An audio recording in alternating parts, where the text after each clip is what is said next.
1968, Mark Rothko, consagrado ya como abanderado del movimiento de expresionismo abstracto estadounidense, conocido como Escuela de Nueva York, recibió en su estudio a una mujer que insistía en comprar una de sus telas.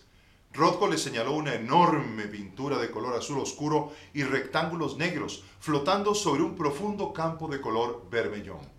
Señor Rothko, dijo la mujer con decepción, quiero una pintura alegre, con rojo, amarillo y naranja, no una pintura triste. Divertido por la respuesta, Rothko respondió, rojo, amarillo y naranja, ¿no son esos los colores del infierno? La mujer abandonó el estudio sin comprar nada. Este intercambio, compartido por el marchante de arte Arne Glimcher, permite desafiar la interpretación de coleccionistas, espectadores e incluso críticos y curadores de arte que han mantenido la errada noción de que las coloridas pinturas que Rothko produjo en los 50s eran luminosas y alegres, mientras sus trabajos con una paleta más oscura en la década siguiente reflejaban una progresiva depresión y presagiaban su suicidio en 1970. La historia, proceso creativo y obra de Rothko permite afirmar sin ambages que no existía tal dicotomía, ya que para el artista, como lo había expresado en distintas ocasiones, la tragedia era el único tema lo suficientemente noble como para convertirse en objeto de una obra de arte. La muestra retrospectiva de 40 de sus obras, histórica y artísticamente relevantes, en la primera retrospectiva de su obra en el Museo Kunsthistorisches de Viena, abierta hasta el 30 de junio de este año, presenta una oportunidad única para examinar su contribución al arte, desterrando mitos creados por él mismo y sus apologistas.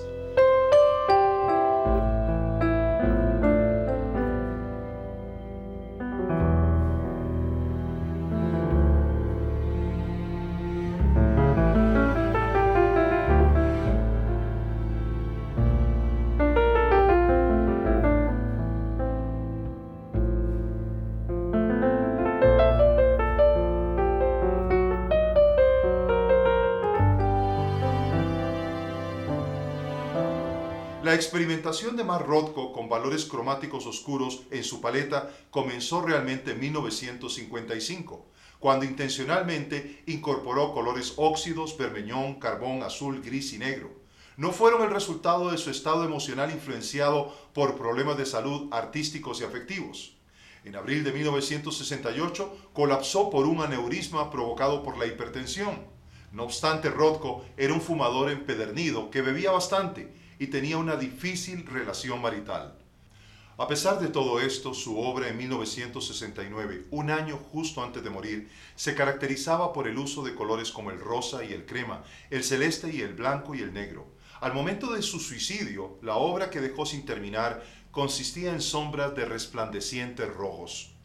Para Rothko, pintar al óleo sobre tela principalmente era una experiencia positiva y regocijante. Tanto así que cuando dejó de pintar en ese medio, por la toxicidad de la inhalación del aguarrás que usaba por décadas para adelgazar los pigmentos del óleo que le permitían crear esas diáfanas capas de color sobre las telas, pasó por un periodo de hasta 6 meses sin pintar. No tenía deleite alguno en pintar obras en medios efímeros como el acrílico sobre papel o el pastel, los cuales trató. La obra artística, en su criterio, debía pintarse al óleo sobre tela para ser eterna. Sin embargo, la noción de que el oscurecimiento de su paleta era un reflejo de su angustia domina la percepción general, incluso de conocidos y amigos suyos de la época. En una carta que Rothko escribió en 1949 a su colega Clyfford Steele, dice: «Este ha sido el periodo más oscuro de mi vida. ¿Por qué y cómo? Difícilmente lo sé. Irónicamente, mis pinturas nunca han sido más alegres y eufóricas». La gente pensará qué alegre debe ser este joven pintor. Alison de Lima Green, curadora del Museo de Bellas Artes de Houston, que organizó una retrospectiva de Rothko en el 2016, sostiene en relación con los 14 murales negros en la Capilla Rothko de Houston, Texas, que oscuro no equivale a melancolía, pero si insistimos en esto, es más cercano a la melancolía de los grabados de Alberto Durero, los cuales reflejan más un estado contemplativo que uno nihilista. La retrospectiva en Viena enfatiza la admiración de Rothko por el arte del pasado a partir de 2 valores que nutrían su proceso y visión: la tragedia y lo sacro. Estos valores son evidenciados por la afición que tenía el estadounidense por la obra de pintores neerlandeses como Rembrandt y Vermeer, a los que estudiaba en el Museo Metropolitano de Arte en Nueva York, desde que se propuso ser artista y vivir en esa ciudad. Y luego, a partir del año 50, mediante el primero de 4 viajes a Europa para visitar iglesias, capillas, ver obras de viejos maestros en general y el arte y la arquitectura italiana en particular, que tuvieron una fuerte influencia en el desarrollo de su obra pictórica, así como también la música y la poesía clásicas. En palabras suyas, me convertí en pintor porque quería levantar la pintura al nivel de intensa emoción de la música y la poesía. Su música preferida era la de Mozart, Schubert, Haydn y Beethoven. La curaduría en Viena ha aprovechado las preferencias de Rothko por el arte europeo del pasado para incentivar el interés del público, uniéndose a la experimentación de museólogos que fomentan la tendencia de la llamada transhistoricidad. El término engloba una serie de prácticas curatoriales que mezclan las producciones artísticas antiguas y contemporáneas en un vis a vis en el espacio museográfico, para crear confrontación e interés del público por los museos. La idea central es atraer a los espectadores en general al momento histórico cuando la obra de arte expuesta era contemporánea. A modo de ilustración, el Museo Kunsthistorische de Viena, cuyas colecciones permanentes incluyen desde arte del Antiguo Egipto hasta creaciones del siglo XIX, pidió prestadas 22 obras de arte contemporáneo para su exposición de julio del año pasado titulada La forma del tiempo. Un desnudo cubierto parcialmente con un abrigo de piel del maestro flamenco Peter Paul Rubens, pintada al óleo entre 1636 y 1638, por ejemplo, fue presentada al lado de una pintura de un desnudo de principios de 1970 de la artista austríaca Maria Lasnik. Para la presente retrospectiva, el museo presentó una pintura de Rembrandt al lado de una de Rothko, levantando todo tipo de comentarios marcados por las abismales diferencias entre ambas creaciones artísticas.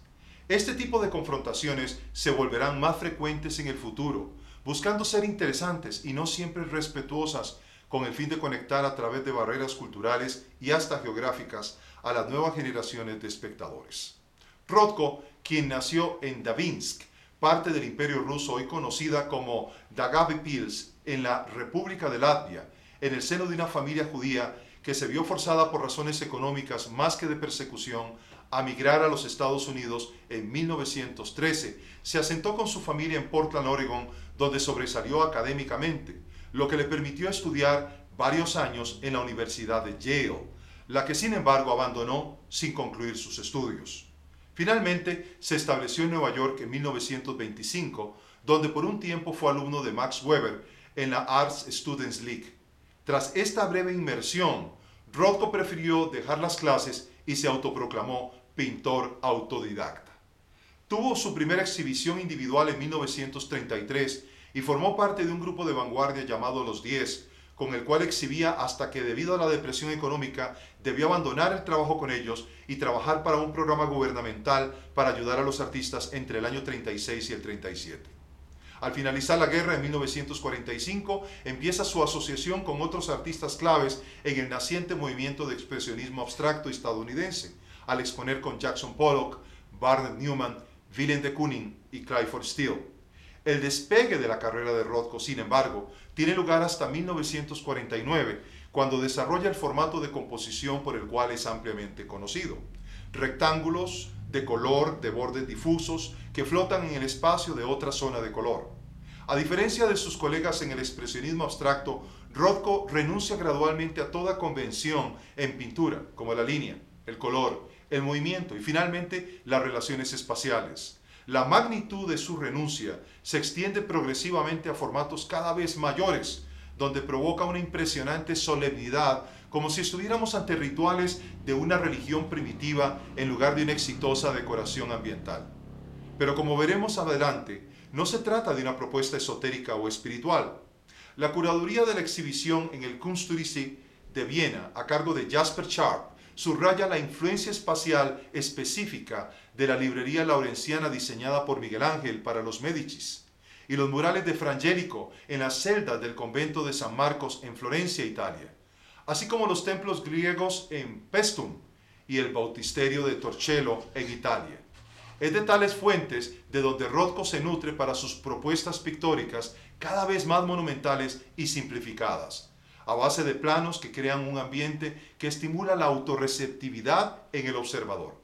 La exhibición revela en formato cronológico el desarrollo de la obra y carrera de Rothko a lo largo de 4 décadas, desde sus tempranas pinturas figurativas y realistas de la década del 30, como su autorretrato al óleo de 1936, pasando luego por los años de transición de la década del 40 con obras que enfatizan los temas urbanos, como su conocida Fantasía subterránea de 1940, o que se expresan gradualmente bajo una tónica surrealista con influencias reconocibles de Miró, de Quirico y Max Ernst, como en su óleo Cuarto en Karnak de 1946. La iconografía surrealista cede ante formas completamente abstractas en la década siguiente, como sugiere su obra número 2, óleo de 1947, cuando ya era parte del movimiento del expresionismo abstracto, hasta llegar al concepto compositivo que lo estableció a inicios de la década del 50 con una obra más madura, sin títulos y dominada por relaciones elementales y puras de color, que ilustra, por ejemplo, la obra sin título, un óleo de 1950, y también su obra titulada número 16, rojo, blanco y negro, de 1957. La muestra confirma la consolidación de este tipo de composición en los 60s con pinturas al óleo como número 7, a la par dice Café, Oscuro, Gris y Naranja de 1963 y sin título, Rojo Naranja del 68. Es posible trazar consistentemente su credo entre los 40s y los 60s, merced a una declaración que publicó con el pintor Adolf Gottlieb en el New York Times el 13 de junio de 1943. Favorecemos la simple expresión del pensamiento complejo. Estamos en favor del formato grande porque tiene el impacto de lo inequívoco. Deseamos reafirmar el plano pictórico. Estamos en favor de las formas planas porque destruyen la ilusión y revelan la verdad. La obra de Rothko es evocadora de quietud y contemplación por su simplicidad, lo que fácilmente puede confundirse con vacío.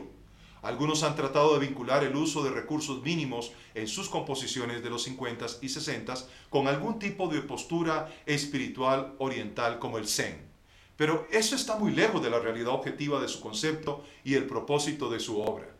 Aunque Rothko compartía la creencia de su generación de que la pintura era un acto de fe, su propósito, según se deduce de sus conversaciones con amigos y colegas, era tratar de proyectar una visión trágica. Y por supuesto, le preocupaba la manera en que esa visión era recibida. Un cuadro vive por compañerismo, decía, y se expande y aviva a los ojos del observador sensible. Y agrega, muere por la misma prueba. Es por eso un acto riesgoso enviarla al mundo. Cuán a menudo debe ser dañada de manera permanente por los ojos de la insensibilidad y la crueldad del impotente que podría extender su aflicción universalmente. Sus colegas citan que antes de exhibiciones importantes, Rothko se retraía defensivamente y se angustiaba muchísimo al punto de que su preocupación por la potencial percepción pública de su obra lo llevaba a colapsar físicamente, hasta vomitaba. Para él, que su obra se percibiera como ridícula era una posibilidad real. Resulta paradójico que pudiera ser contundente en sus aseveraciones públicas sobre la independencia de su producción y tan vulnerable a la hostilidad del entorno de cara a la exhibición de sus obras. Para 1961, Rothko se encontraba existencialmente atrapado entre seguir teniendo éxito comercial y mantenerse íntegro en su búsqueda. Según explicó el propio Rothko al pintor James Brooks, que tenía un estudio en su mismo edificio, la razón de su profunda melancolía era que su trabajo había alcanzado una aceptación tal que éste cohabitaba tanto en el mundo de las inversiones como en el mundo del arte. En medio de la exhibición en Viena se ha destinado una galería completa a las pinturas murales en gran escala producidas entre 1958 y 1959 para un restaurante de lujo llamado Four Seasons en el edificio Seagram en Nueva York. La historia de esta comisión es tanto interesante como reveladora del carácter del artista. El director del Museo de Arte Moderno de Nueva York, Alfred Barr, convencido del mérito de Rothko, lo recomendó ante la familia Bronfman, dueña del edificio, para que lo comisionara con algunas de sus pinturas en escala mural para que se instalaran en el exclusivo restaurante. Pero mientras el pintor pensó que sus obras colgarían de las paredes, el plan de los dueños del restaurante era adornar las paredes de un salón de conferencia visible desde la sala de los empleados. Esto hizo que Rothko renunciara a la comisión a pesar de que su situación económica no era boyante. Como explicó en 1959 a la revista Harper's Magazine, espero arruinar el apetito de cada hijo de Pip que alguna vez coma en ese restaurante. Si el restaurante se rehúsa a colgar mis murales, eso sería el mejor halago para mí. Pero no lo harán. La gente no soporta nada diferente en estos días.